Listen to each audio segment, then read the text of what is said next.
all I really want to talk about from last night's SmackDown is what happened between Triple H, Daniel Bryan and Randy Orton. It was a good show overall, but the only thing worth talking about is what happened at the beginning and the end of the show. I really liked the beginning segment of the show, as it really showed how much control Triple H really has over the WWE at the minute, with all of the Miz, Big Show and Dolph Ziggler completely unwilling to say anything, before Triple H came out and reminded them how powerless they really are.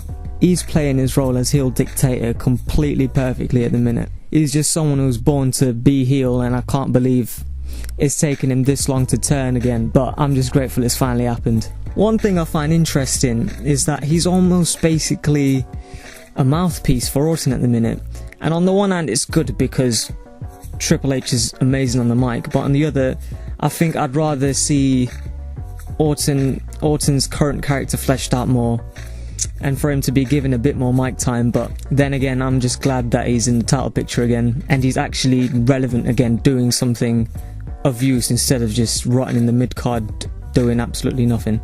The match between him and Miz was okay, one of their better matches, and I liked how Orton pretty much won the match clean, so it looks like they're not making him a chicken shit heel just yet. The match itself wasn't really important though. What was important was what happened after it, with Daniel Bryan coming out to a huge pop to save Miz. If Bryan can keep this up, he really has a massive chance of becoming the new top guy. I mean, Cena can't do it forever. He's been at the top for about 8 years now, and it's already starting to take a toll on him. He's been getting serious injuries more frequently now, and WWE, to be honest, they know it. We all know it. They've needed someone else to be up there with Cena. It looked like it was going to be Punk at one point, but they dropped the ball on him. But with how hot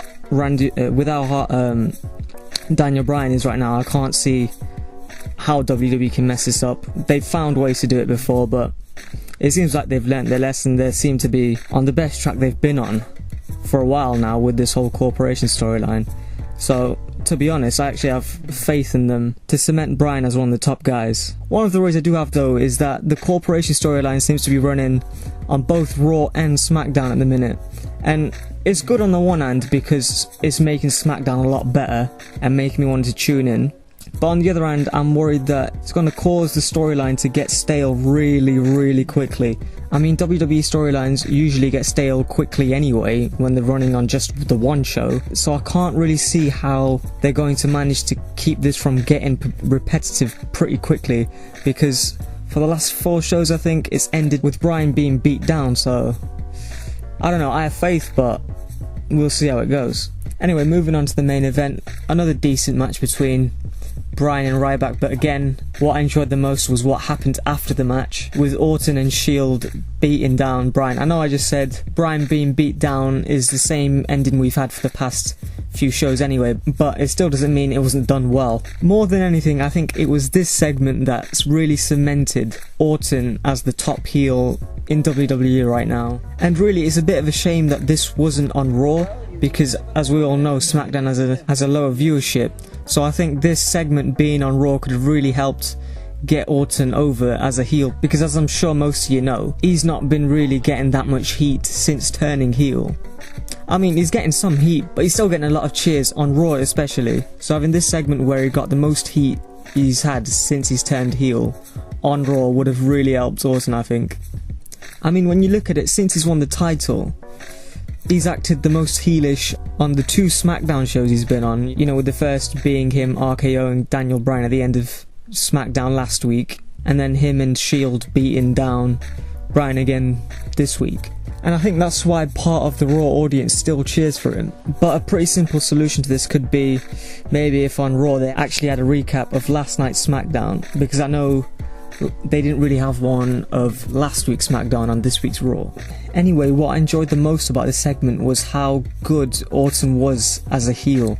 He seems to be forming a new character for himself. It's not the same Orton we had back in 2009 where he was this cold, crazy person, but it seems like he's bringing more of his Evolution days into the character, where he's more arrogant, he's smiling more, and he just seems spoiled, to be honest. He reminds me of a bit of Joffrey from Game of Thrones, where he's had everything handed to him, and if anyone crosses him, it's just not going to end well for them.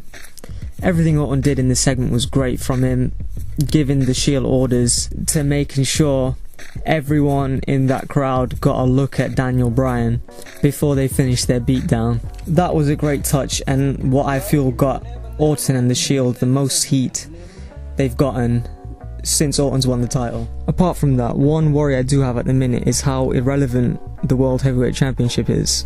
With the WWE title now appearing on both shows, there really doesn't seem to be much point to Alberto Del Rio or the World Heavyweight Championship, and really I wonder how much longer they can continue either having the WWE title on both shows, or just having a World Heavyweight Champion in general. I mean, if it was up to me, with how things are going, I'd rather them just unify the titles, because the World Heavyweight Championship really hasn't meant anything for the past few years now, and it seems like the best thing to do now would be to unify it, since really it's just a mid-card title at the minute, and they'd probably be better off making the Intercontinental title the main mid-card title, instead of further tarnishing the World Heavyweight Championship.